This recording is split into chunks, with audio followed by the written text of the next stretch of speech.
الحمد لله نحمده ونستعينه ونستغفره ونعوذ بالله من شرور أنفسنا وسيئات أعمالنا من يهده الله فلا مضل له ومن يضلل فلا هادي له وأشهد أن لا إله إلا الله وحده لا شريك له وأشهد أن محمدا عبده ورسوله يا أيها الذين آمنوا اتقوا الله حق تقاته ولا تموتن إلا وأنتم مسلمون يا أيها الناس اتقوا ربكم الذي خلقكم من نفس واحدة وخلق منها زوجها وبث منهما رجالا كثيرا ونساء واتقوا الله الذي تساءلون به والأرحام إن الله كان عليكم رقيبا يا أيها الذين آمنوا اتقوا الله وقولوا قولا سديدا يصلح لكم أعمالكم ويغفر لكم ذنوبكم ومن يطع الله ورسوله فقد فاز فوزا عظيما أما بعد فإن خير الكلام كلام الله وخير الهدي هدي محمد صلى الله عليه وسلم وشر الأمور محدثاتها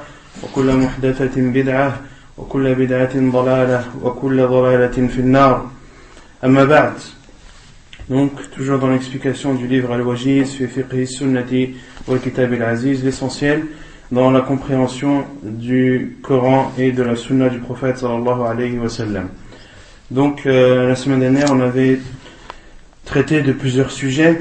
Avant de traiter les sujets de la semaine dernière, concernant une question qui avait été posée sur l'invocation que doit dire le mari avant tout rapport conjugal avec son épouse. La question était, est-ce que l'invocation à dire qui est de dire Bismillah, Allahumma jannibna shaitan wa jannibi shaitan ma razaqtana. La question qui avait été posée, est-ce que cette invocation est propre au mari ou doit-elle être dite également par l'épouse? Et la réponse est que c'est une invocation qui est propre au mari, comme le dit Cheikh Ibn Uthaymin rahimahullah ta'ala. Donc concernant les sujets traités la semaine dernière, on avait parlé de l'intention que devait avoir le mari, l'homme et la femme lorsqu'ils se marient, c'est d'avoir l'intention de préserver leur personne, et qu'en ayant cette intention, eh bien leur récompense sera multipliée. On avait cité le hadith où le prophète sallallahu alayhi wa sallam avait dit que chaque tasbih est une sadaqa, est une aumône, chaque takbir, chaque tahlil, chaque tahmid, etc. Et le prophète sallallahu alayhi wa sallam a même dit que lorsque l'un d'entre vous a des rapports conjugaux avec son épouse, eh bien il en sera récompensé. Les compagnons radiyallahu anhum étaient étonnés de cette réponse et ont dit: ô envoyé d'Allah, l'un d'entre nous a assouvi ses désirs et en même temps il en est récompensé. Le prophète sallallahu alayhi wa sallam leur a répondu: celui qui le fait dans le haram, dans l'interdit, n'a-t-il pas des péchés? Eh bien celui qui le fait dans le licite, il est normal qu'il en soit récompensé. Ensuite on a parlé de l'walima. Al-walima qui signifie le repas du mariage. Quel est le jugement de ce repas du mariage appelé al-walima? L'auteur dit que c'est obligatoire. C'est le seul avis? Non. Non, on a vu que la plupart des savants disent que c'est une sunna. Jumhur al-ulama disent que c'est une sunna, que c'est mustahab. La plupart des savants disent que c'est préférable et non obligatoire. Et on avait vu que l'avis le plus sûr, wallahu a'lam, c'est que c'était une obligation, car le prophète sallallahu alayhi wa sallam a dit innahu yani awlim walaw bishat, lorsqu'il a dit à Abdurrahman ibn Auf, fais la walima ne serait-ce qu'avec une brebis. Mais un autre hadith plus explicite où le prophète sallallahu alayhi wa sallam a dit innahu la budda lil ursi min walima, il est obligatoire pour chaque mariage d'accomplir ou de faire la walima, c'est-à-dire de faire le repas du mariage. Et on avait cité 3 choses à respecter concernant al-walima, concernant le repas du mariage. La première chose qui était préférable de faire, c'est en rapport avec le repas du mariage. C'est de le faire 3 jours après la consommation. De le faire 3 jours après la consommation du mariage. La seconde chose à observer concernant le repas du mariage, D'inviter d'inviter les gens pieux et vertueux, qu'ils soient pauvres ou qu'ils soient riches. Il ne faut pas différencier. Lorsque tu invites des gens à ton repas du mariage, il ne faut pas inviter que les riches et délaisser les pauvres. Et la troisième chose à respecter qui est une brebis, de faire une brebis ou plus si on a les capacités. D'égorger une brebis ou plus pour celui qui en a la capacité et les possibilités. Et celui qui n'a pas les possibilités, alors de faire ce qu'il peut, comme nourriture, car le prophète sallallahu alayhi wa sallam avait fait sa walima qui était composée de trois choses qui sont des dattes, du fromage et du beurre. Taïb. Et on avait dit qu'il était interdit d'inviter que les riches et de délaisser les pauvres, de même qu'il est interdit, comme le professeur sallam a dit, le pire des repas du mariage, c'est celui dans lequel on refuse ceux qui viennent ou on refuse ceux qui veulent venir et qu'on invite ceux qui ne veulent pas. Et également, parmi les pires repas du mariage, c'est lorsque uniquement les riches sont invités et que les pauvres sont laissés de côté. Et concernant la réponse à l'invitation du mariage ou du repas du mariage, quel est le jugement de cette invitation? À part Bachir? Non. C'est une obligation, sauf pour celui qui a une excuse islamiquement valable. C'est une obligation, sauf pour celui qui a une excuse reconnue islamiquement. Et que doit-il faire? Il doit répondre même en étant jeûneur. Et lorsqu'il est jeûneur, il a le choix de rompre son jeûne ou de continuer à jeûner. Et dans ce cas-là, c'est-à-dire s'il reste en état de jeûne, que doit-il faire? Des invocations en faveur de celui qui invite. Non, de faire des invocations envers celui qui l'invite. Et ceci concerne-t-il tous les jeûneurs ou une partie des jeûneurs? Non. Cela ne concerne que le jeûne surérogatoire. Quant au jeûne obligatoire, il n'est pas autorisé de l'interrompre et de le rompre. Ce jugement est propre à celui qui fait un jeûne surérogatoire. Et on avait dit qu'il n'était pas autorisé de répondre à l'invitation du repas du mariage lorsque dans ce repas ou autour de ce repas il y avait des interdits. On avait cité plusieurs hadiths, plusieurs preuves à ce sujet. Un hadith du prophète sallallahu alayhi wa sallam où il refusait d'entrer dans une maison où il y avait des représentations, de même que les salaf radiyallahu anhum refusaient de manger chez une personne dans la maison où il y a des interdits et des choses qui énervent Allah subhanahu wa ta'ala. Et le prophète sallallahu alayhi wa sallam a refusé de rentrer dans une maison où il y avait des représentations. Et on avait dit que que les photos ou les représentations qui sont interdites, ce sont celles qui représentent des choses qui ont une âme. Et plus précisément, as-sura, comme a dit le prophète sallallahu alayhi wa sallam, innama as-suratu ar-ra's, que la photo c'est la tête. Ce qui est interdit, ce sont les têtes.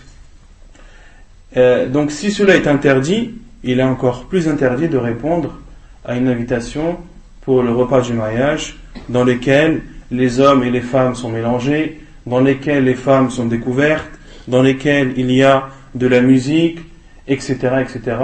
Il est interdit de répondre à ce genre d'invitation. Et les savants disent, sauf pour celui qui a la possibilité de changer ce mal. Celui qui sait que lorsqu'il répondra à cette invitation, eh bien, il a la capacité, il a la carrure pour pouvoir arrêter le mal présent autour de ce repas. Donc, il lui est autorisé de répondre et d'interdire le mal, Si le mal est arrêté, alors il lui est autorisé de rester. Par contre, si il refuse de s'abstenir de cela, alors la personne doit s'en aller. Non. Ensuite, on avait parlé qu'il était autorisé aux femmes d'utiliser d'utiliser le tambourin, et on avait donné la définition du tambourin qui est un instrument recouvert de cuir ou de peau d'un côté et dont l'autre face est ouverte. Quant à celui qui est recouvert des deux côtés de peau ou de cuir ou autre, eh bien son utilisation n'est pas autorisée.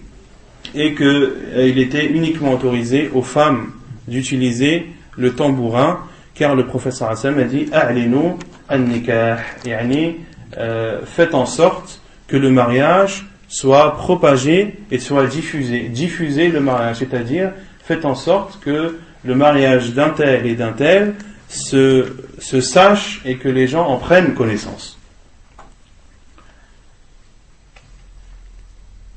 On avait cité plusieurs hadiths qui prouvent qu'il est autorisé d'utiliser ces instruments et également de chanter tant que ces chants ne comportent pas d'interdits.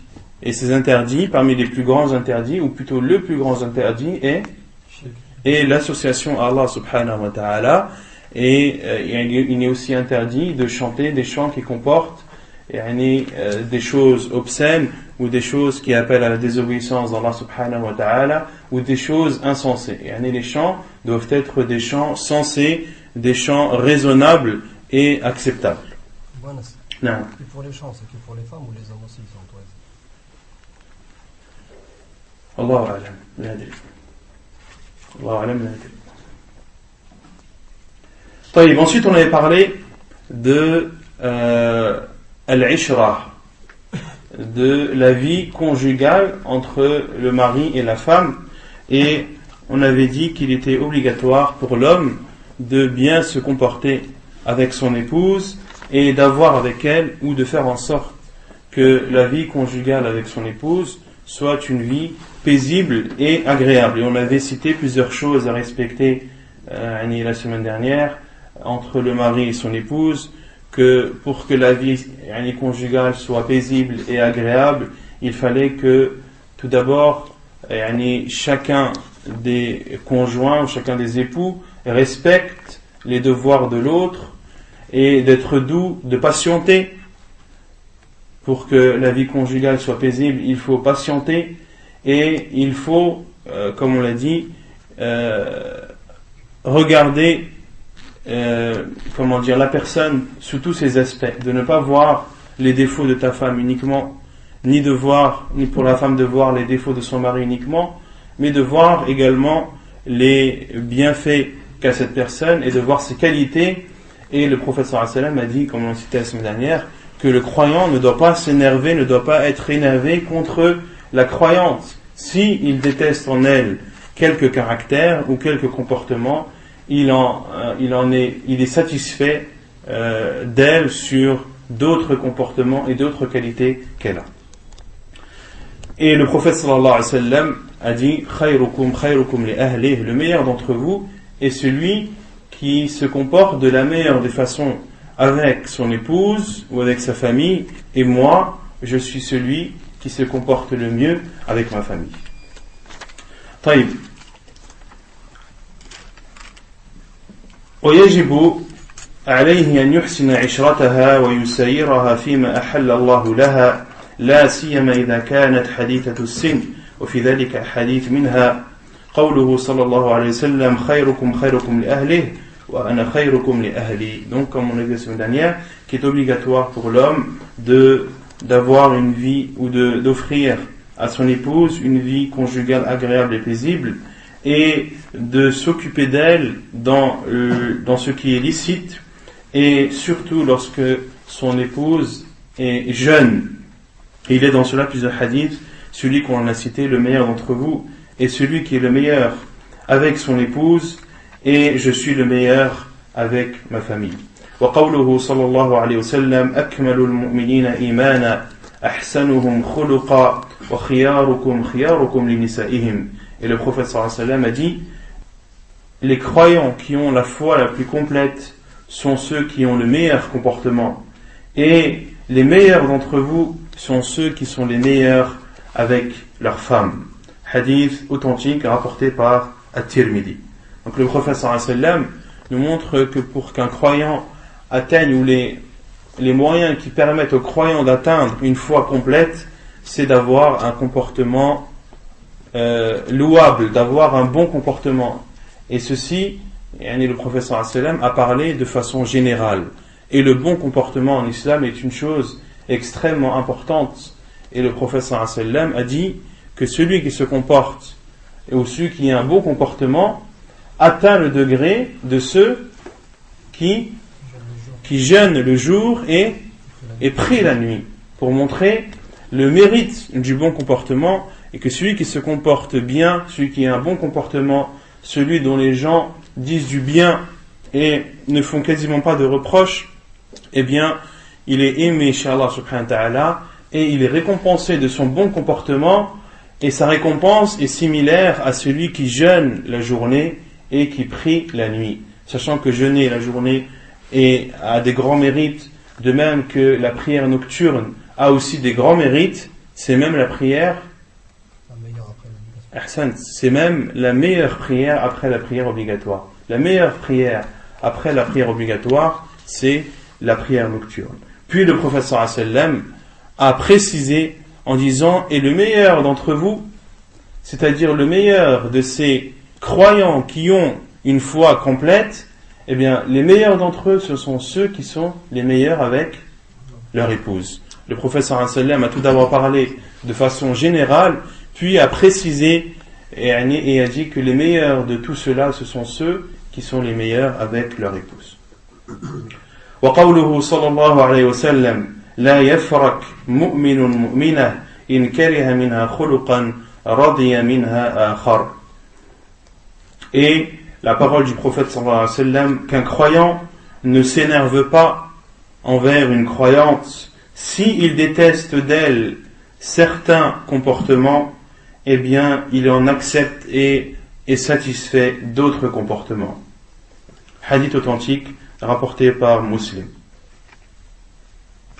وقوله صلى الله عليه وسلم في خطبة حجة الوداع ألا واستوصوا بالنساء خيرا فإنهن عوان عندكم ليس تملكون منهن شيئا غير ذلك إلا أن يأتين بفاحشة مبينة فإن فعلن فاهجروهن في المضاجع واضربوهن ضربا غير مبرح فإن أطعنكم فلا تبغوا عليهن سبيلا ألا إن لكم على نسائكم حقا ولنسائكم عليكم حقا فأما حقكم على نسائكم فلا يؤطئن فراشكم أو فراشكم من تكرهون ولا يأذن في بيوتكم لمن تكرهون ألا وحقهن عليكم أن تحسنوا إليهن في كسوتهن وطعامهن. Hadith Hassan, rawahu Tirmidhi. Il y a un autre hadith du prophète sallallahu alayhi wa sallam qui encourage le musulman à bien se comporter avec son épouse. C'est la parole du prophète sallallahu alayhi wa sallam durant son discours qu'il a fait dans le seul et dernier pèlerinage où le prophète sallallahu alayhi wa sallam s'est exprimé à ses compagnons et les a conseillés. Et parmi les conseils que le prophète sallallahu alayhi wa sallam a donné à ses compagnons et les conseils qu'il a donné à ses compagnons et le jour même, mais à sa communauté par la suite, et ceci jusqu'à la fin des temps, où le prophète sallallahu alayhi wa sallam a dit Ala wastawsu bin nisa'i khayra, et acceptez mon conseil qui est de bien se comporter avec les femmes. Wal-istisa qabulul wasiyya, et al-istisa en arabe, c'est le fait d'accepter un conseil, d'accepter un conseil. فإنهن عوان عندكم, et le prophète sallallahu alayhi wa sallam a dit car elles sont prisonnières chez vous. Le prophète sallallahu alayhi wa sallam a comparé la femme vis-à-vis de l'homme comme étant prisonnière. Autrement dit, que l'homme s'occupe de sa femme, la prend en charge et qu'elle est sous sa responsabilité et sous son autorité. Le professeur Hassan a utilisé une métaphore pour montrer que l'homme s'occupe de sa femme, que l'homme prend soin de sa femme, que l'homme a autorité sur sa femme. Et pour que la vie conjugale se passe paisiblement également, il faut que dans la maison, l'autorité soit donnée à une personne.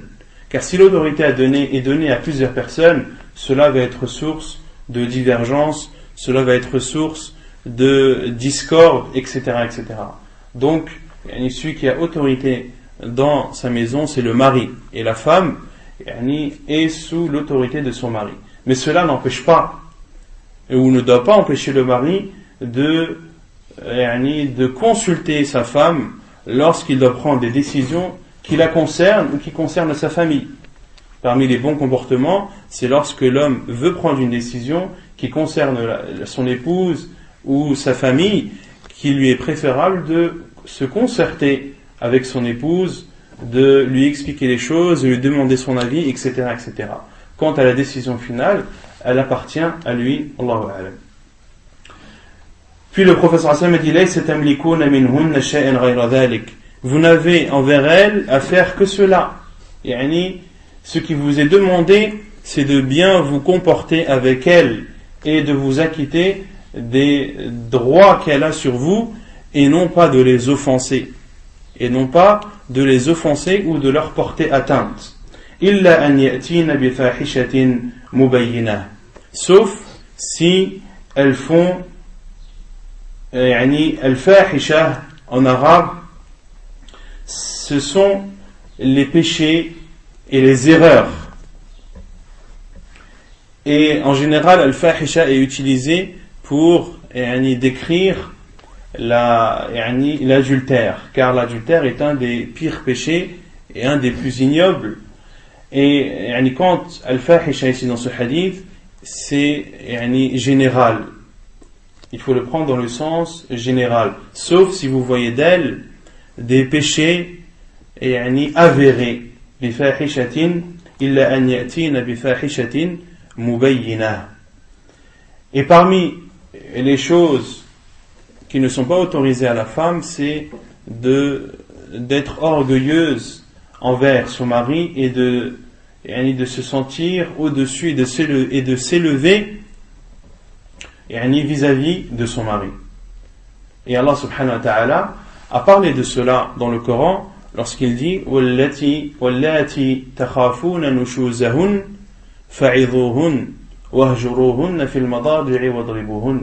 Et celles dont vous avez peur ou celles qui s'élèvent, an-nashaz, c'est le fait de s'élever et de se croire au-dessus de quelque chose. Pour ça qu'on dit nashazatil ard, que la terre est nashiza, c'est-à-dire qu'elle est élevée. Et Allah subhanahu wa ta'ala a donné ou a cité ici un mal qui est le fait que la femme s'ostente ou s'enorgueille devant son mari. Et ceci a lieu lorsque la femme manque au devoir qu'elle a envers son mari. Une femme doit obéir à son mari. Une femme a des droits, a des devoirs vis-à-vis de son mari. Et elle peut refuser de s'acquitter de ses devoirs par orgueil. Ou bien alors qu'elle s'acquitte des devoirs qu'elle a envers son mari, mais qu'elle s'acquitte de ses devoirs en étant insatisfaite, en boudant, en montrant son mécontentement, en faisant cela et en montrant de façon claire et évidente qu'elle n'est pas d'accord et que cela l'embête plus qu'autre chose.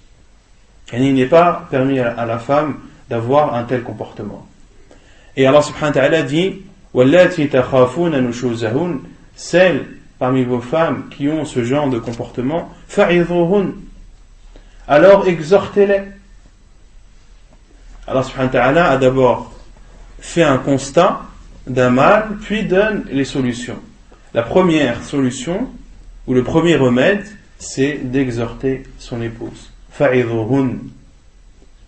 Et al-wa'd, l'exhortation, c'est de parler de façon claire, de façon posée à son épouse, en lui expliquant les devoirs qu'elle a envers son mari, en lui expliquant que si elle obéit à son mari, c'est avant tout une obéissance à Allah subhanahu wa ta'ala, et que si elle obéit à son mari, elle obéit à Allah subhanahu wa ta'ala, et si elle obéit à Allah subhanahu wa ta'ala, eh bien elle en sera récompensée, car le prophète sallallahu alayhi wa sallam a dit, lorsqu'une femme prie ses 5 prières, jeûne son mois du Ramadan, préserve ses parties et obéit à son mari, alors il lui sera dit, entre au paradis par la porte que tu désireras.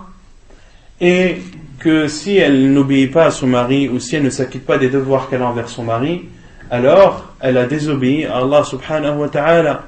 Et celle qui désobéit à Allah subhanahu wa ta'ala, eh bien elle encourt le châtiment, et de lui faire une exhortation sur les récompenses d'Allah subhanahu wa ta'ala, sur ses châtiments, et d'essayer d'émerger la crainte d'Allah subhanahu wa ta'ala dans son cœur. Fa'idhuhun. Et si l'exhortation n'influe pas, si l'exhortation ne porte pas ses fruits, si l'exhortation douce, claire, concise, qui normalement doit être acceptée des personnes, n'est pas acceptée de cette femme qui, malgré cela, elle y reste dans son état, alors Allah subhanahu wa ta'ala dit fahjuruhunna fil madaji'. Alors, écartez-vous d'elle dans les lits. Ne dormez pas avec elle. Ne dormez pas avec elle. Ne dormez pas dans le même lit. Et cela implique aussi de ne pas avoir de rapports conjugaux avec elle.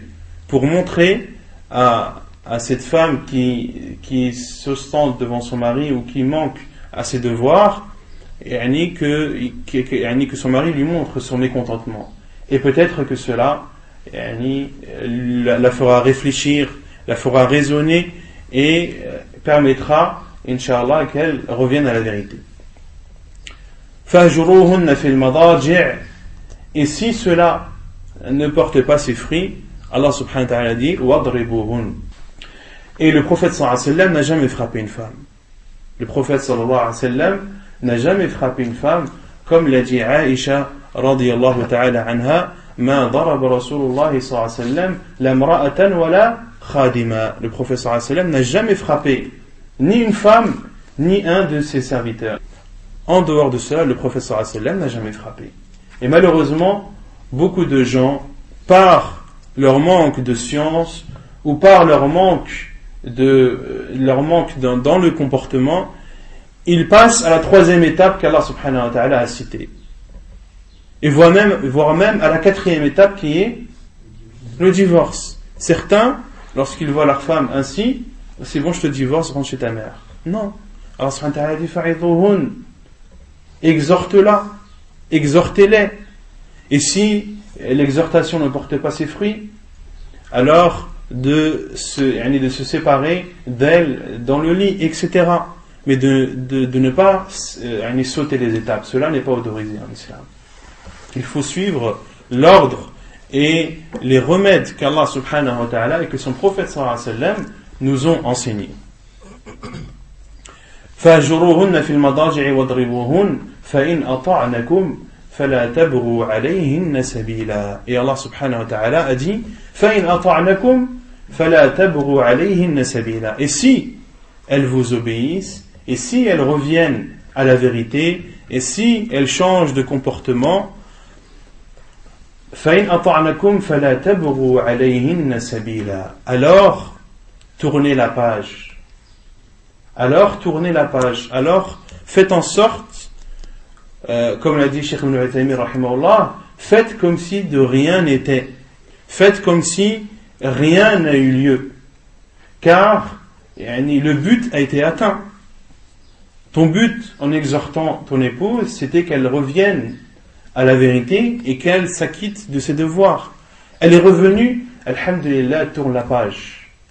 Tourne la page et ne ressort plus cette histoire par la suite. Car certains disent oui, après que la femme est revenue sur ses torts et sur ses péchés et ses manquements, beaucoup utilisent cela quelques temps après, quelques mois après ou quelques années après. Non, lorsque la femme revient, il ne faut plus reparler de ce sujet. فإن أطعنكم فلا تبغوا عليهن سبيلا إن الله كان عليا كبيرا. Et Allah subhanahu wa ta'ala a dit, et Allah subhanahu wa ta'ala est le très haut et le plus grand. Allah subhanahu wa ta'ala est le très haut et le plus grand. Pourquoi est-ce qu'Allah subhanahu wa ta'ala a terminé ce verset en disant Inna Allah kana aliyan kabira? Allah est le très haut et celui qui est le plus grand.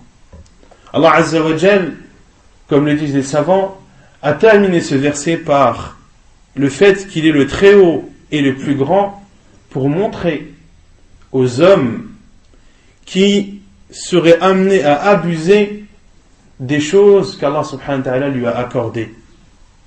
Car certains hommes vont eux aussi être pris par orgueil et abuser dans les choses qu'Allah subhanahu wa ta'ala lui a autorisé de faire concernant l'éducation de son épouse. Autrement dit, Allah subhanahu wa ta'ala dit aux hommes, faites attention, faites ce que je vous ai autorisé dans les règles instaurées et ne dépassez pas les limites. Allah subhanahu wa ta'ala dit fa'idhuhun, exhortez-les, ce n'est pas crier sur elles ni insultez-les, et ne soyez pas orgueilleux vis-à-vis d'elles. Ce n'est pas parce que vous êtes les maris et les hommes que vous devez parler à vos femmes en criant, en les insultant, etc., etc. Non, Allah subhanahu wa ta'ala dit Inna Allah kana aliyan kabira. Allah est le très haut. Sachez que au-dessus de vous, il y a Allah subhanahu wa ta'ala qui est le très haut et qui est le plus grand. Taïb. Donc ça c'était concernant ce verset. Donc ensuite le prophète sallallahu alayhi wa sallam a dit فَإِنْ فَعَلْنَ فَهْجُرُوهُنَّ فِي الْمَضَاجِعِ وَضْرِبُوهُنَّ ضَرْبًا غَيْرَ مُبَرِّحٍ.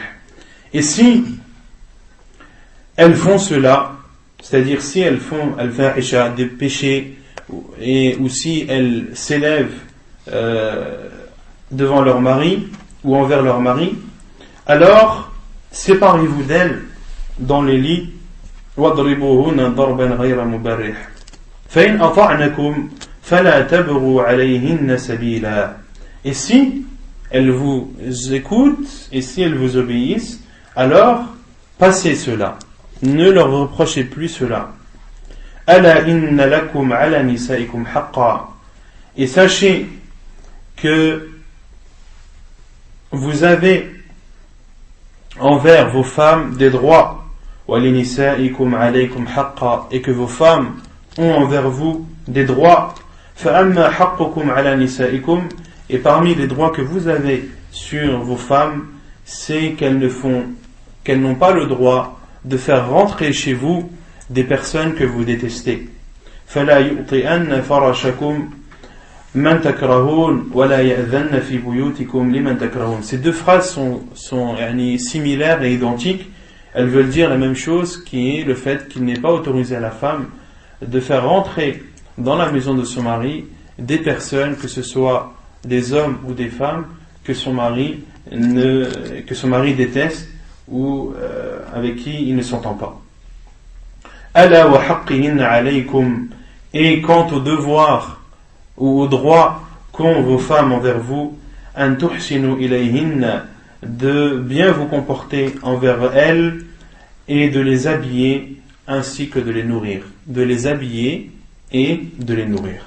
Hadith authentique, ou plutôt hadith jugé bon, rapporté par At-Tirmidhi. ويجب على الرجال العدل بين نسائه ويجب على الرجل العدل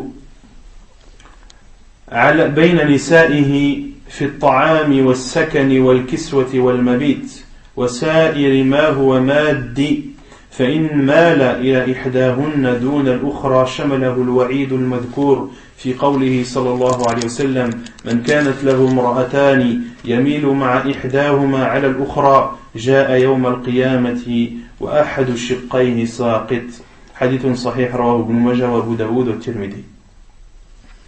Et il est obligatoire pour l'homme d'être juste envers ses femmes, s'il a plusieurs femmes, d'être juste envers elles dans la nourriture qu'il leur donne, dans les maisons ou la maison qu'il met à leur disposition, dans les habits ou les vêtements qu'il leur donne, et également dans la résidence avec elles, qu'il doit résider d'une façon équitable chez l'une comme chez l'autre. Si il est resté 2 jours chez l'une, il doit rester 2 jours chez l'autre. Il doit être juste également dans toutes les choses qui sont maddiya, qui sont matérielles. Dans toutes les choses matérielles.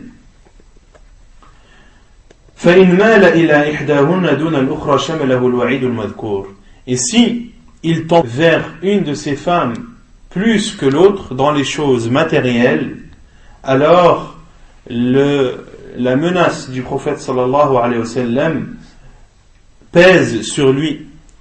Et cette menace, elle est citée dans le hadith du prophète sallallahu alayhi wa sallam lorsqu'il dit celui qui a 2 femmes et qui penche vers une plus que l'autre, il viendra le jour du jugement avec la moitié de son corps qui sera abaissé vis-à-vis de l'autre.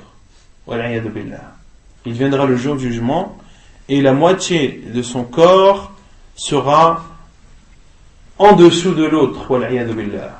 Son corps sera disforme et il aura une partie qui sera plus basse que l'autre partie de son corps. Et ici, cette menace du prophète sallallahu alayhi wa sallam pèse sur les choses matérielles. Les choses matérielles dont l'auteur a cité les exemples, la nourriture, le logement, les vêtements et le fait de dormir chez l'une. Il faut dormir le même nombre de jours chez l'une de ces femmes comme chez l'autre. ولا جناح عليه في الميل القلب لأنه لا يملكه.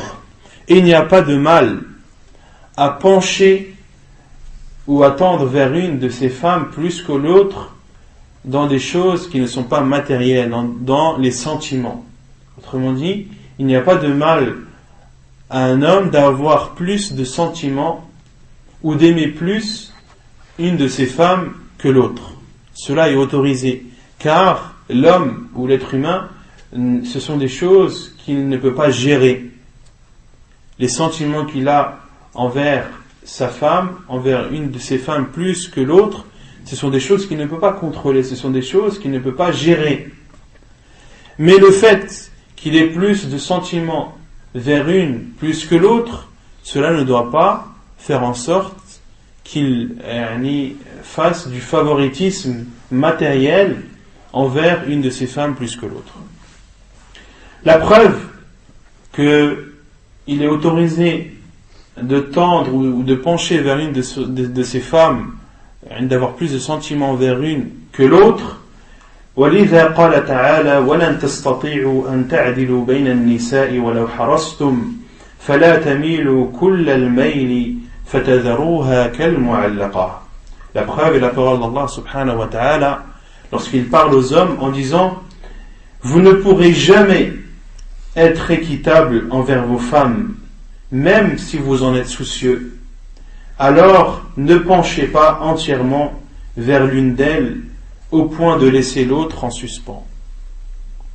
Allah subhanahu wa ta'ala a dit vous ne pourrez pas être équitable envers vos femmes même si cela vous dérange, même si vous faites en sorte d'être équitable envers elles. Et Allah subhanahu wa ta'ala, il parle ici des sentiments. Il ne parle pas des choses matérielles. Comme l'ont mal compris beaucoup de gens qui s'aventurent à expliquer des versets selon leur passion. Des gens qui parlent de religion, ils parlent du Coran et l'expliquent alors qu'ils ne l'ont jamais étudié et n'ont jamais écouté les explications des savants. Il n'est pas autorisé à celui qui n'est pas spécialisé dans un domaine ou qui n'a pas des connaissances approfondies dans un domaine de parler d'un sujet. Comme il est interdit à celui qui n'est pas médecin de soigner quelqu'un. Chacun a son domaine, chacun a sa spécialité. Et celui qui s'aventure dans des sujets qu'il ne connaît pas, eh bien, il apporte toujours des choses incroyables et inimaginables. Lorsque vous entendez quelqu'un dire des choses insensées, incroyables et inimaginables que personne avant lui n'a dites, sachez que cette personne a parlé d'un sujet qu'il ne connaissait pas. Qu'il dit que les musulmans, eh bien, ils ont l'habitude de forcer leurs filles au mariage et que cela fait partie de la religion. C'est une chose insensée de dire cela, car l'islam n'autorise pas le mariage forcé, mais en plus le condamne. Donc si quelqu'un vous dit que l'islam ou que les musulmans forcent leurs filles au mariage ou que cela fait partie de leur religion, eh bien sachez que cette personne a parlé d'une chose qu'elle ne connaissait pas. Et ainsi de suite. Donc certains ont expliqué ce verset pour abolir la polygamie. Pour dire que Allah subhanahu wa ta'ala a dit فَإِنْ خِفْتُمْ أَنْ لَا تَعْدِلُوا فَوَاحِدًا. Allah subhanahu wa ta'ala a dit dans Surat An-Nisa, dans le début de Surat An-Nisa, si vous avez peur de ne pas être juste avec vos épouses, alors mariez-vous avec une seule. Puis ils disent, mais Allah subhanahu wa ta'ala a dit ensuite, un peu plus loin dans la même sourate, وَلَنْ تَسْتَطِيعُوا أَنْ تَعْدِلُوا بَيْنَ النِّسَاءِ. Mais vous ne pourrez pas être équitable avec vos femmes. Donc, en conclusion, vous ne pouvez pas vous marier avec plusieurs femmes. Cela est faux. Allah subhanahu wa ta'ala a dit فَإِنْ خِفْتُمْ أَنْ لَا تَعْدِلُوا فَوَاحِدًا. Si vous avez peur de ne pas être juste avec elle, c'est-à-dire dans les choses matérielles, alors mariez-vous avec une seule. Et il est interdit à un homme de se marier avec plusieurs femmes s'il sait qu'il ne pourra pas être juste avec elles. Et il se met en danger. Et il risque de venir, wal'iyadu billah, le jour du jugement, avec la moitié de son corps plus basse que l'autre. Et Allah subhanahu wa ta'ala a dit dans l'autre verset, vous ne pourrez pas être équitable avec vos femmes, même si vous faites en sorte de l'être, car ce sont des choses que vous ne pouvez pas contrôler. Vous ne pouvez pas être équitable, vous ne pouvez pas avoir les mêmes sentiments pour une femme, pour une de vos femmes, comme pour l'autre. Et malgré vos efforts, malgré les efforts que vous donnerez pour essayer d'avoir les mêmes sentiments, vous ne pourrez pas, car c'est quelque chose qu'Allah subhanahu wa ta'ala a créé en l'être humain. فَلَا تَمِيلُوا كُلَّ الْمَيْلِ فَتَذَرُوهَا كَالْمُعَلَّقَةِ. Puis Allah subhanahu wa ta'ala a dit, mais ne vous penchez pas vers une de vos femmes plus que l'autre en délaissant l'autre. Cela est interdit.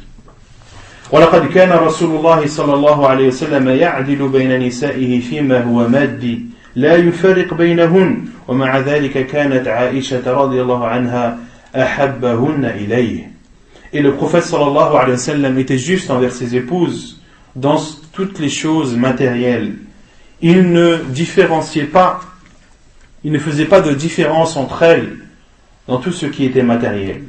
ومع ذلك كانت عائشة رضي الله عنها أحبهن إليه. Mais malgré cela, Aïcha radiallahu anha était la femme la plus aimée chez le prophète sallallahu alayhi wa sallam. La preuve, عن عامر بن العاص أن النبي صلى الله عليه وسلم بعثه على جيش ذات السلاسل فأتيته فقلت أي الناس أحب إليك قال عائشة فقلت من الرجال قال أبوها قلت ثم من قال ثم عمر بن الخطاب فعد رجالا حديث صحيح رواه الترمذي. La preuve, c'est le hadith de Amr ibn al-As radiyallahu anhu qui dit que le prophète sallallahu alayhi wa sallam l'avait envoyé pour aller rejoindre l'armée qui était présente à la bataille de Dhat al-Salasil. On avait déjà parlé de cette bataille, Dhat al-Salasil, qui est... Salasil, c'est quoi? Non? Au niveau de la langue arabe, c'est le pluriel de chaîne. Mais on avait déjà vu cette bataille lors dans le livre de la purification, dans Kitab al-Tahara. As-Salasil, on avait dit que c'était le nom d'un fleuve. Le nom d'un fleuve des gens de Bani Jodam. Et ce fleuve était présent dans la région du Shem, donc au nord de Médine. Et cette bataille a été appelée la bataille de Dhat al-Salasil, car elle a eu lieu à proximité de ce fleuve. Elle a eu lieu à proximité de ce fleuve qui était appelé As-Salasil. Et Amr ibn al-As, lorsque le prophète sallallahu alayhi wa sallam l'a envoyé, il lui a profité pour lui poser une question. Il lui a dit: qui parmi les gens aimes-tu le plus? Et le prophète sallallahu alayhi wa sallam a dit Aïcha. Et Amr ibn al-As a dit: et chez les hommes? Et le prophète sallallahu alayhi wa sallam a dit son père, c'est-à-dire Abu Bakr radiallahu anhu. Et Amr ibn al-As a dit: et ensuite, et le prophète sallallahu alayhi wa sallam a dit: puis Omar ibn al-Khattab radiallahu anhu fa'adda rijala. Puis le prophète sallallahu alayhi wa sallam a cité d'autres hommes qui étaient aimés chez lui. Donc dans ce hadith, le prophète sallallahu alayhi wa sallam a bien dit que la femme qu'il aimait le plus était Aïcha radiallahu anha. Mais le fait qu'il aimait plus Aïcha radiallahu anha, cela ne l'a pas empêché d'être juste dans toutes les choses matérielles entre ses épouses. Et le prophète sallallahu alayhi wa sallam était juste envers ses épouses, même dans la maladie qui a précédé sa mort, sallallahu alayhi wa sallam. Même dans la maladie qui a précédé sa mort, le prophète sallallahu alayhi wa sallam passait la nuit chez chacune de ses épouses. Et c'était des hommes qui venaient le prendre et le déplacer d'une maison à l'autre, sallallahu alayhi wa sallam. Et lorsque le prophète sallallahu alayhi wa sallam, lorsque sa maladie était très douloureuse et que il était difficile pour lui de se déplacer d'une maison à une autre, et le prophète sallallahu alayhi wa sallam, lorsqu'on le déplaçait, il disait: où serais-je demain? Où serais-je demain? Aïna ana ghadan, aïna ana ghadan. Et le prophète sallallahu alayhi wa sallam disait cela car il était pressé d'être dans la maison de Aïcha radiyallahu anha. Et lorsque la maladie du prophète sallallahu alayhi wa sallam devenait de plus en plus insupportable et les déplacements d'une maison à une autre devenaient difficiles pour lui sallallahu alayhi wa sallam, il a demandé la permission à ses épouses d'être soignées dans la maison de Aïcha radiyallahu anha. Et dans une version, c'est sa fille Fatima radiyallahu anha qui s'est exprimée ou qui a parlé aux épouses du prophète sallallahu alayhi wa sallam pour qu'elles donnent leur autorisation d'être soignées dans la maison de Aïcha radiyallahu anha. Et les savants ont déduit de cela qu'un homme qui a plusieurs femmes, qui lui a autorisé, s'il est malade, d'être soigné dans la maison d'une de ses épouses, à condition que les autres lui en donnent l'autorisation. Puis le prophète sallallahu alayhi wa sallam est décédé dans la maison de Aïcha radiyallahu anha un lundi, et Aïcha radiyallahu anha a dit: et le prophète sallallahu alayhi wa sallam est décédé le jour où il avait l'habitude d'être chez moi, sallallahu alayhi wa sallam. Donc cela nous prouve qu'il ne faut pas négliger le fait d'être juste dans les choses matérielles envers ses épouses, même si tu es malade. Même si tu es malade, cela ne t'autorise pas d'être injuste ou de ne pas être équitable envers tes épouses. طيب كم ينكح الحر ولا يحل التزوج بأكثر من 4 لقوله تعالى فانكحوا ما طاب لكم من النساء مثنى وثلاث ورباع. Combien avec combien de femmes est-il autorisé de se marier? Il n'est pas autorisé de se marier avec plus de 4 femmes. La preuve est la parole d'Allah subhanahu wa ta'ala lorsqu'il dit: mariez-vous avec les femmes qui vous plaisent, ou parmi les femmes qui vous plaisent, 2, 3 ou 4. Puis Allah subhanahu wa ta'ala dit: فَإِنْ خِفْتُمْ أَنْ لَا تَعْدِلُوا فَوَاحِدًا. Et si vous avez peur de ne pas être juste, alors une seule. Donc ici, le maximum qu'a cité Allah subhanahu wa ta'ala dans ce verset est le nombre de 4. ولقوله صلى الله عليه وسلم لغيلان بن سلمة حين أسلم وتحته 10 نسوة أمسك 4 وفارق سائرهن حديث صحيح رواه الترمذي وابن ماجه.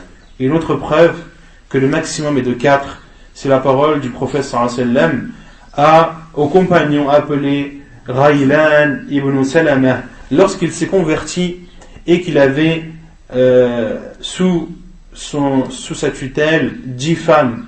Il s'est converti alors qu'il était marié auparavant à 10 femmes.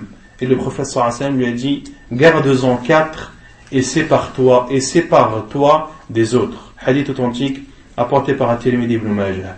وعن قيس بن الحارث قال: أسلمت وعندي 8 نسوة فأتيت النبي صلى الله عليه وسلم فذكرت ذلك له فقال: اختر منهن 4 حديث حسن صحيح رواه ابن ماجه وابو داود.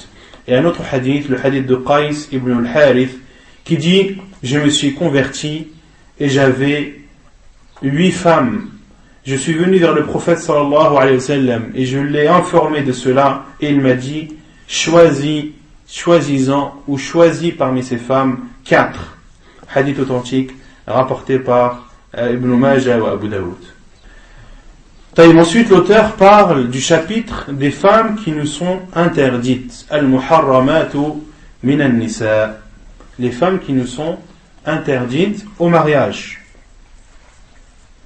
قال تعالى: ولا تنكحوا ما نكح آباؤكم من النساء إلا ما قد سلف إنه كان فاحشة ومقتا وساء سبيلا حرمت عليكم أمهاتكم وبناتكم وأخواتكم وعماتكم وخالاتكم وبنات الأخ وبنات الأخت وأمهاتكم اللاتي أرضعنكم وأخواتكم من الرضاعة وأمهات نسائكم وربائبكم اللاتي في حجوركم من نسائكم اللاتي دخلتم بهن فإن لم تكونوا دخلتم بهن فلا جناح عليكم وحلائل أبنائكم الذين من أصلابكم وأن تجمعوا بين الأختين إلا ما قد سلف إن الله كان غفورا رحيما والمحصنات من النساء إلا ما ملكت أيمانكم كتاب الله عليكم وأحل لكم ما وراء ذلكم أن تبتغوا بأموالكم محصنين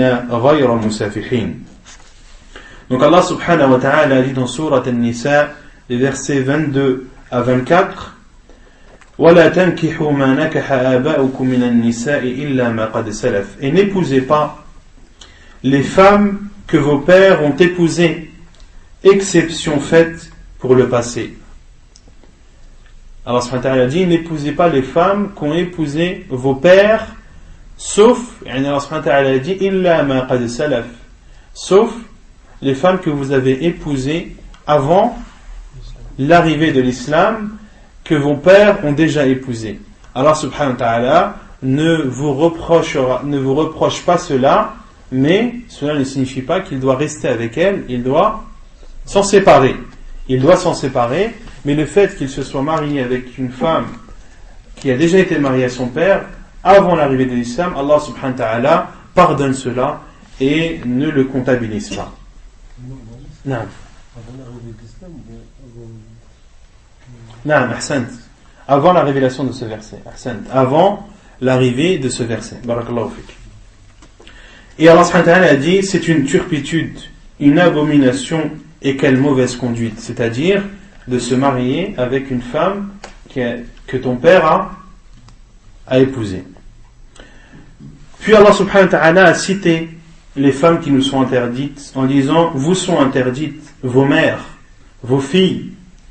Et il dit: vous sont interdites vos mères, filles, sœurs, tantes maternelles, tantes paternelles, les filles d'un frère, les filles d'une sœur, les mères qui vous ont allaité, les sœurs de lait, les mères de vos femmes, les belles filles qui sont sous votre tutelle et issues des femmes avec qui vous avez consommé le mariage. Si le mariage n'a pas été consommé, ceci n'est pas un péché de votre part. Les femmes de vos fils nés de vos reins, de même que deux sœurs réunies, exception faite pour le passé.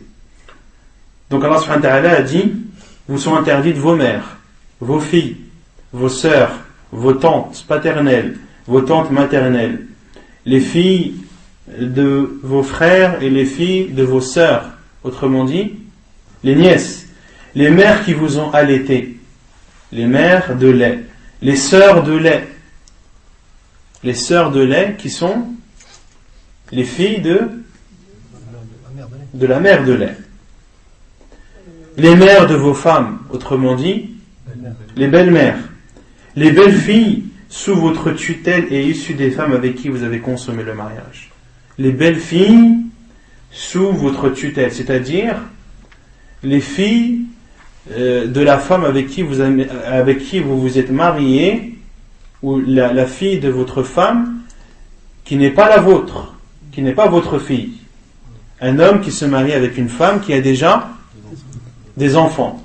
Eh bien, cette fille, il t'est interdit de te marier avec elle à condition d'avoir, ou plutôt il t'est interdit de te marier avec la fille de ta femme si tu as consommé le mariage. Si tu as consommé le mariage, tu n'as plus le droit de te marier avec sa fille, avec la fille de ta femme. Et Allah subhanahu wa ta'ala a dit, et si le mariage n'a pas été consommé, ceci n'est pas un péché de votre part. Et si tu te maries avec une femme qui a déjà une fille, et que tu divorces de cette femme avant d'avoir consommé le mariage, est-ce qu'il t'est autorisé par la suite de te marier avec la fille de cette femme? Oui, car le mariage n'a pas été consommé. Les femmes de vos fils nés de vos reins, les femmes de vos fils, autrement dit les belles filles. Il est interdit à un homme de se marier avec sa belle-fille, avec la femme de son fils. De même que deux sœurs réunies, exception faite pour le passé. De même qu'il est interdit de se marier avec deux sœurs en même temps. Cela est interdit. Et Allah subhanahu wa ta'ala dit, illa ma qad salaf, sauf ce que vous avez fait avant d'en connaître le jugement, avant la révélation de ce verset. Sur les sœurs de lait, c'est les sœurs qui ont allaité le lait de ces mêmes femmes, et en plus les filles de cette femme-là, ou uniquement les filles de cette femme-là. Inch'Allah, on va répondre à la question après. Parce qu'il y a les détails après des personnes qui sont impactées par l'allaitement. Là, on survole le verset de façon brève et ensuite les détails vont venir par la suite, Inch'Allah. Et donc, il est interdit de se marier avec deux sœurs en même temps. Et Allah subhanahu wa ta'ala a dit وَالْمُحْصَنَاتُ مِنَ النِّسَاءِ إِلَّا مَا مَلَكَتْ أَيْمَانُكُمْ. Et également, parmi les femmes, celles qui sont mariées. Parmi les femmes, celles qui sont mariées, il nous est interdit de nous marier avec elles. Il est interdit de se marier avec une femme qui est déjà mariée. إِلَّا مَا مَلَكَتْ أَيْمَانُكُمْ. Allah subhanahu wa ta'ala dit إِلَّا مَا مَلَكَتْ أَيْمَانُكُمْ. Sauf si elles sont vos esclaves. Et ici, il faut comprendre le mot esclave comme le mot prisonnier. Comme le mot prisonnier. Kitab Allah alaykum. C'est une obligation d'Allah subhanahu wa ta'ala sur vous. أُحِلَّ لَكُمْ مَا وَرَاءَ ذَلِكُمْ أَن تَبْتَغُوا بِأَمْوَالِكُمْ مُحْصِنِينَ غَيْرَ مُسَافِحِينَ. C'est une prescription d'Allah sur vous. À part cela, c'est-à-dire à part les femmes qui ont été citées dans les versets précédents, il vous est permis de les rechercher en vous servant de vos biens, de votre argent, etc. Muhsinina ghayra musafihin. Même si vous êtes muhsinin, c'est-à-dire mariés. Même si vous êtes mariés, à condition de ne pas faire le péché de l'adultère. À condition de ne pas faire le péché de l'adultère. Autrement dit, qu'il est autorisé à un homme, même s'il est déjà marié, de se marier.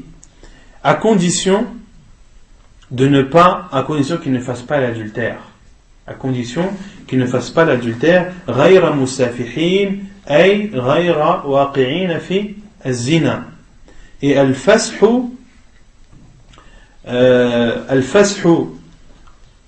en arabe, c'est az-zina, c'est l'adultère ou la fornication. Et al-fash, au niveau de la langue arabe, et pourquoi est-ce que al-fash signifie, pourquoi est-ce que l'adultère est appelé fash? Parce que celui qui fait l'adultère ou la fornication ne veut pas avoir d'enfant et ne veut pas vivre avec cette personne, il veut seulement assouvir son désir et son plaisir. Il veut seulement, en faisant l'adultère ou la fornication, assouvir ses désirs. Pour cela que cela est appelé al-fash. Et al-fash, en arabe, ça signifie le fait de jeter ou de lancer. Autrement dit, qu'il se débarrasse de la substance qui sort lorsque l'homme prend son plaisir. D'où la parole d'Allah subhanahu wa ta'ala, où Allah subhanahu wa ta'ala dit dans Surat al-Ma'idah, on avait déjà cité ce verset, Aw daman masfuha. Aw daman masfuha. Parmi les types de sang qui sont interdits, c'est le sang qui gicle lorsque l'on égorge la bête. Lorsqu'on égorge la bête, le sang qui gicle est considéré en islam comme étant impur. Comme étant impur. Et Allah subhanahu wa ta'ala a utilisé al-fash car c'est quelque chose qui gicle, comme celui qui fait l'adultère ou la fornication, il veut dans cela assouvir son désir et faire sortir de son corps cette substance qui gicle. C'est clair? Non, pas vraiment. C'est pas clair? Moi, j'ai pas compris En dehors de toutes ces femmes, il est autorisé à un homme, même s'il est marié, de rechercher des femmes qui ne rentrent pas dans les catégories qui ont été citées, à condition que cet homme ne fasse pas az-zina. Car celui qui fait la fornication ou zina, il n'est pas autorisé. Il lui est interdit de se marier avec une croyante. الزاني لا ينكح إلا زانية أو مشركة والزانية لا ينكحها إلا زان أو مشرك وحرم ذلك على المؤمنين. الزاني لا ينكح إلا زانية أو مشركة. Celui qui fait l'adultère ou la fornication, il ne peut se marier qu'avec une femme qui elle aussi fait la fornication et l'adultère, ou bien une femme qui associe à Allah subhanahu wa ta'ala. Et de même, والزانية لا ينكحها إلا زان أو مشرك. Et celle qui fait l'adultère ou la fornication ne peut se marier avec elle que l'homme qui lui aussi fait la fornication et l'adultère, ou bien un associateur. Et Allah subhanahu wa ta'ala dit وَحُرِّمَ ذَلِكَ عَلَى الْمُؤْمِنِينَ. Et cela est interdit pour les croyants. Cela est interdit pour les croyants car ils sont purs et ces gens, eux sont impurs. C'est clair maintenant? Pas trop, je sais pas, j'arrive pas à comprendre. Je vais comprendre, Inch'Allah. T'arrives pas à comprendre quoi? Je sais pas, غير مسافحين, j'arrive pas à comprendre. يعني غير زانين. Muhsin, oui, mais un musulman il fait pas zina normalement. Mais il peut le faire. Non, ouais, mais je sais pas, j'arrive pas à comprendre. Yani, vous avez le droit de vous marier, même de vous marier avec ces femmes, avec ces catégories de femmes qui n'ont pas été citées, même si vous êtes marié. Yani, le fait que l'homme soit marié, cela ne l'empêche pas de se marier avec une autre femme. Mais il ne faut pas faire az-zina. Avec elle. Non, Il ne faut pas qu'il soit en état de zina. Il ne faut pas que ce soit un zani. Voilà, il ne faut pas que ce soit un zani, car le fait qu'il soit un zani lui a interdit de se marier avec une femme. Là, j'ai failli. Fahim? Ça, il va failli. Alhamdulillah. Non. Et on dit si un musulman a fait l'adultère ou la fornication et qu'il se repente et qu'il a... Non, ça on veut le voir après. Celui qui se repent n'entre pas dans ce cas. Et celui qui se repent, comme le professeur Sam a dit, At-ta'ibu min al-dhanbi kaman la dhanba lah. Celui qui se repent d'un péché, c'est comme s'il n'avait pas fait de péché. فذكر الله تعالى في هذه الآيات المحرمات من النساء وبالتأمل فيها نجد أن التحريم قسمان. Donc Allah subhanahu wa ta'ala dans ce verset a cité les femmes qui nous sont interdites au mariage, et en réfléchissant dans ce verset et en l'examinant, on remarque que ces femmes qui nous sont interdites se divisent en deux catégories. أولا تحريم مؤبد يمنع المرأة أن تكون زوجة للرجل في جميع الأوقات. La première partie ou la première catégorie de ces femmes qui nous sont interdites au mariage, ce sont des femmes qui entrent dans la catégorie où l'interdiction est perpétuelle. L'interdiction est perpétuelle, c'est-à-dire que qu'il y a des femmes qui nous sont interdites à jamais. Non, éternellement ou à jamais. Et ces femmes, il nous est interdit de nous marier avec elles à n'importe quel moment. À n'importe quel moment, il nous est interdit de nous marier avec elles. Ou tout le temps. Il nous est interdit de nous marier avec elles tout le temps. ثانيا, la deuxième catégorie, تحريم مؤقت يمنع المرأة من التزوج بها ما دامت على حالة خاصة قائمة بها فإن تغير الحال زال التحريم وصارت حلالا. Et il y a une deuxième catégorie de femmes, celles qui sont interdites de façon ponctuelle, une interdiction ponctuelle. يمنع المرأة من التزوج, et cette femme, il nous est interdit de nous marier tant qu'elle est dans cet état bien précis, tant que elle remplit des conditions bien précises, et lorsque l'état change, lorsque l'état de cette femme ou les conditions autour d'elle sont modifiées, زال التحريم وصارت حلالا, alors l'interdiction de se marier avec elle s'enlève et elle devient autorisée, illicite. وأسباب التحريم المؤبد هي النسب والمصاهرة والرضاع. Donc l'auteur commence par expliquer la première catégorie de femmes, celles qui nous sont interdites tout le temps. Celles qui nous sont interdites tout le temps. Et l'auteur dit, les causes de l'interdiction perpétuelle sont au nombre de 3. Il y a 3 choses qui font qu'il nous est interdit de nous marier avec une femme de façon perpétuelle, c'est-à-dire tout le temps. هي النسب والمصاهرة والرضاع. النسب qui est la parenté. Donc ça c'est une des causes. La deuxième cause, al-musahara, l'alliance.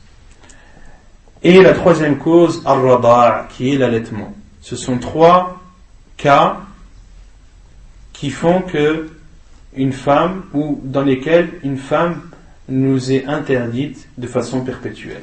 أولاً المحرمات بالنسب. Premièrement, les femmes qui nous sont interdites par lien de parenté. Elles sont au nombre de 7. أولاً المحرمات بالنسب وهن الأمهات البنات الأخوات العمات الخالات بنات الأخ بنات الأخت. Ces 7 catégories de femmes qui nous sont interdites de façon perpétuelle à cause des liens de parenté sont la mère, sont les mères, les filles, les sœurs, les tantes paternelles, les tantes maternelles, les filles du frère et les filles de la sœur. Les filles du frère et les filles de la sœur. Donc elles sont au nombre de 7 et elles nous sont interdites de façon perpétuelle à cause des liens de parenté. Et on retrouve cette interdiction dans le verset où Allah dit Hurrimat alaykum ummahatukum wa banatukum wa akhawatukum wa ammatukum wa khalatukum wa banatul akhi wa banatu al-ukht, qui sont au nombre de 7. طيب ثانيا المحرمات بالمصاهرة. المحرمات بالمصاهرة. La deuxième catégorie, ce sont les femmes qui nous sont interdites de façon perpétuelle pour cause d'alliance, c'est-à-dire, autrement dit, par cause de mariage. وهن أم الزوجة ولا يشترط في تحريمها الدخول بها بل مجرد العقد على ابنتها يحرمها. La première de ces femmes, c'est la mère de la femme, la mère de l'épouse, autrement dit, la belle-mère. Et il ne fait pas partie des conditions d'avoir consommé le mariage pour que cette femme nous soit interdite, pour que la belle-mère nous soit interdite. Mais à partir du moment où l'acte de mariage a été conclu, alors la belle-mère devient interdite.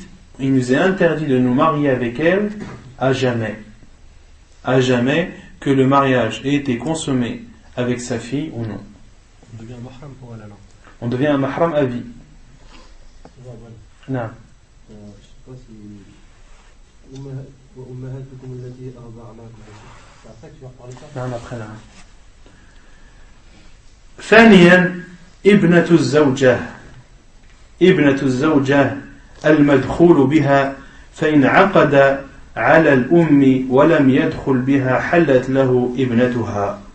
Donc la preuve déjà que la belle-mère est interdite, c'est la parole d'Allah subhanahu wa ta'ala lorsqu'il dit parmi les femmes qui nous sont interdites wa ummahatu nisaikum wa ummahatu nisaikum, et les mères de vos femmes.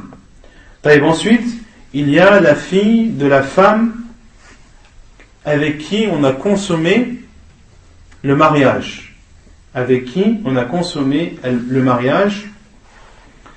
Et si l'acte de mariage a été conclu avec sa mère, mais que le mariage n'a pas été consommé, alors il est autorisé à l'homme de se marier avec la fille. Et lorsque tu as consommé le mariage avec une femme qui avait déjà une fille, eh bien, il t'est interdit de te marier avec cette fille à jamais. À jamais. Il ne t'est plus autorisé par la suite de te marier avec sa fille. Autrement dit, tu es son mahram, même si tu as divorcé avec sa mère, à condition que le mariage ait été consommé. ثالثا زوجة الابن وتحرم بمجرد العقد. La troisième femme, c'est la femme de ton fils, la femme du fils, autrement dit la belle-fille. وتحرم بمجرد العقد, et elle est interdite à partir du moment où l'acte de mariage a été conclu, même si le mariage n'a pas été consommé.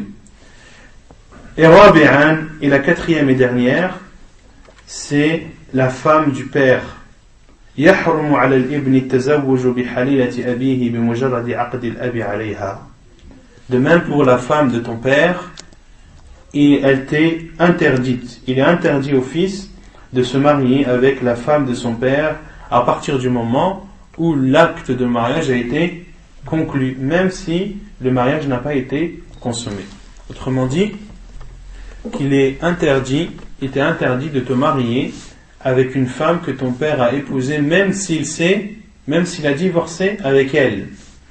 Même s'il a divorcé avec elle, il t'est interdit de te marier avec elle à jamais. Qu'il a consommé ou non. Que ton père ait consommé le mariage ou non, à partir du moment où il s'est marié, où l'acte de mariage a été conclu, et que cette femme est devenue l'épouse de ton père, il t'est interdit de te marier avec elle à jamais. Même si par la suite ton père divorce d'elle, elle sera, ton père n'aura plus le droit de la voir, etc., ne sera plus considéré comme sa femme, mais toi, tu seras toujours un mahram pour elle. Toi, tu seras toujours un mahram pour elle. Donc ce sont les 4 catégories de femmes qui nous sont interdites de façon perpétuelle par cause d'alliance, qui sont la belle-mère, la belle-fille, à condition que le mariage ait été consommé. Et la belle-fille, quand on parle de la belle-fille, de la fille de ton épouse. La fille de ton épouse qui n'est pas ta fille à toi. Ensuite, il y a la belle-fille, c'est-à-dire la fille de ton fils et la femme de ton père. Et la grand-mère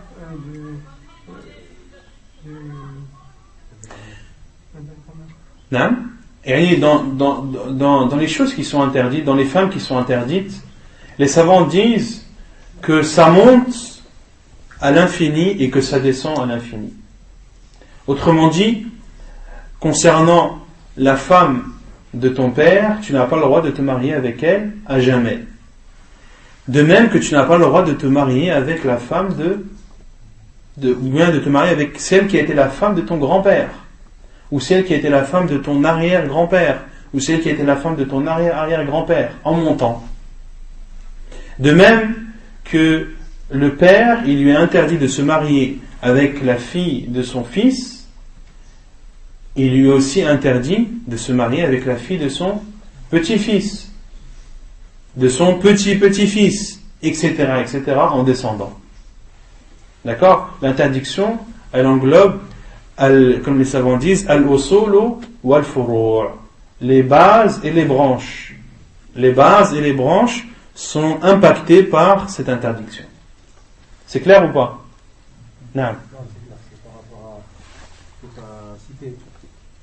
Le mahram que tu citais il n'y a pas longtemps, c'est particulier comme mahram, c'est-à-dire que la femme est lui interdite, mais que pour autant il n'a pas c'est-à-dire qu'il ne peut pas la rencontrer, etc. C'est bien ça. Ah non, quand on parle de mahram, lorsque tu es le mahram d'une femme, tu as le droit de rester tête à tête avec elle, elle a le droit de se découvrir devant toi, tu as le droit elle a le droit de voyager avec toi, etc., etc. C'est par rapport au fait que le père, par exemple, il divorce la femme.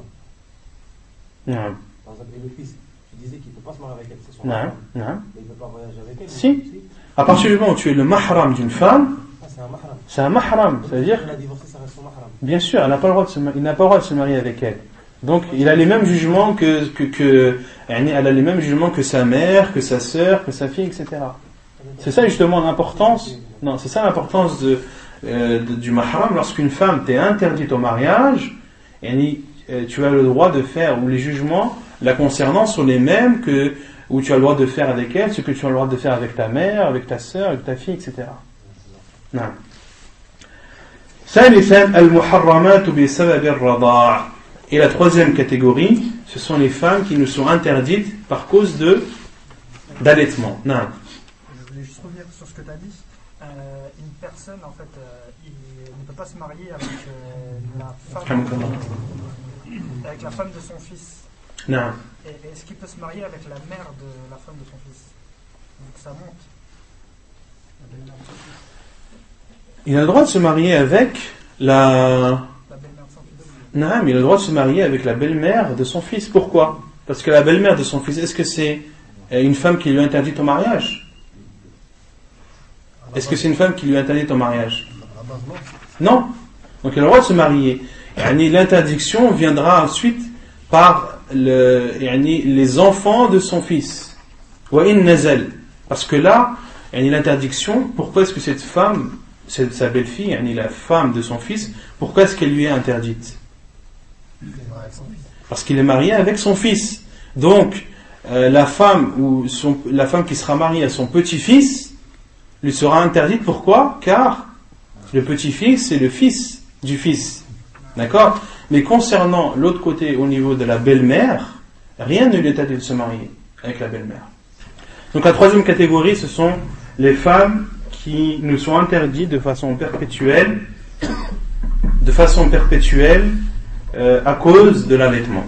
Allah subhanahu wa ta'ala a dit wa ummahatukum allati arda'nakum wa akhawatukum min ar-radha'a, et les femmes qui vous ont allaité et vos sœurs de lait.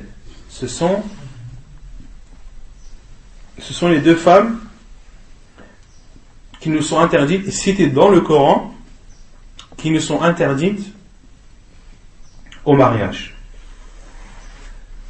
وقال النبي صلى الله عليه وسلم الرضاعة تحرم ما تحرم الولادة حديث متفق عليه. Et le prophète sallallahu alayhi wa sallam a dit, l'allaitement interdit ce qu'interdit l'accouchement. Hadith authentique rapporté par Al-Bukhari et Muslim. Autrement dit, les choses qui sont interdites par les liens de sang sont interdites par les liens de lait. Les choses qui sont, ou plutôt les personnes qui nous sont interdites à cause des liens de sang, nous sont interdites également lors des liens de lait. وعلى هذا فتنزل المرضعة منزلة الأم وتحرم على المرضع هي وكل من يحرم على الابن من قبل أم النسب فيحرم على الرضيع التزوج من المرضعة وأم المرضعة وأم الزوج المرضعة وأخت المرضعة وأخت زوج المرضعة وبنات بنيها وبناتها والأخت من الرضاعة.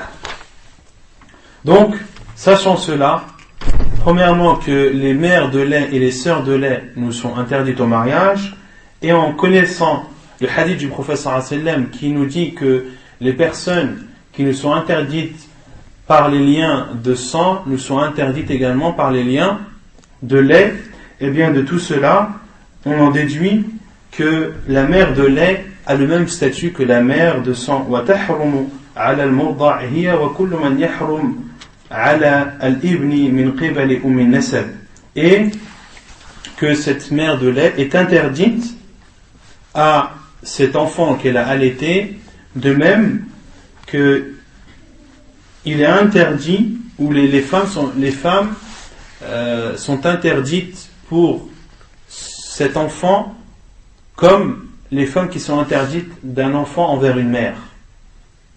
D'un enfant envers une mère. Yani, tu es le fils d'une femme, donc c'est ta mère.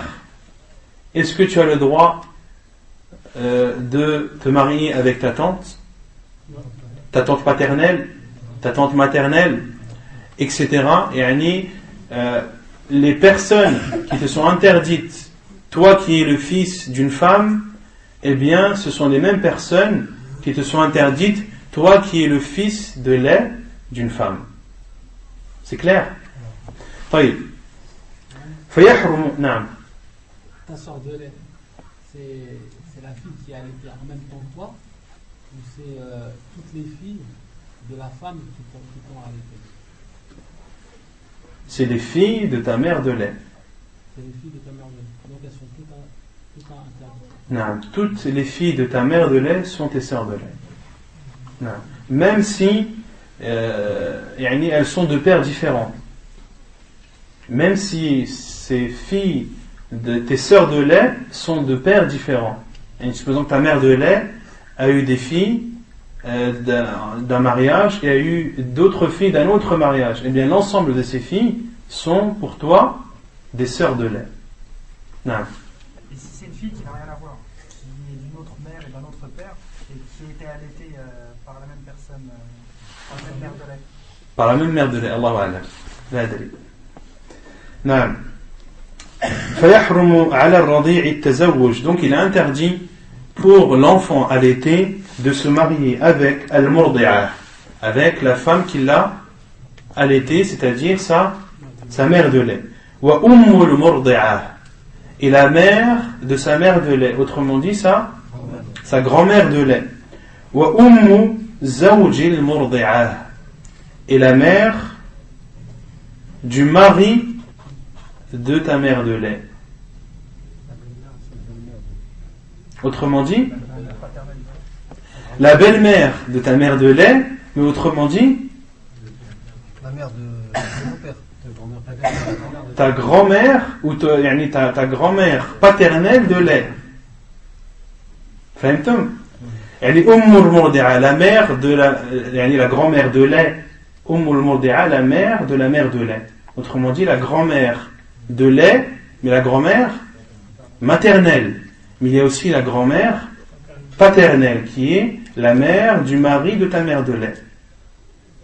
Ah, ça fait que le mari de la mère, ça devient notre père. Non, le mari de ta mère de lait est considéré comme ton père de lait. Est considéré comme ton père de lait, et sa mère à lui est pour toi ta grand-mère paternelle de lait. C'est au moment où il était marié avec elle ou tous les maris qu'ils ont suivis. Si elle a divorcé, l'autre mari, la mère d'eux. Allahu a'lam, la adri. طيب, أخت المرضعة, la sœur de ta mère de lait, autrement dit, ta tante maternelle de lait.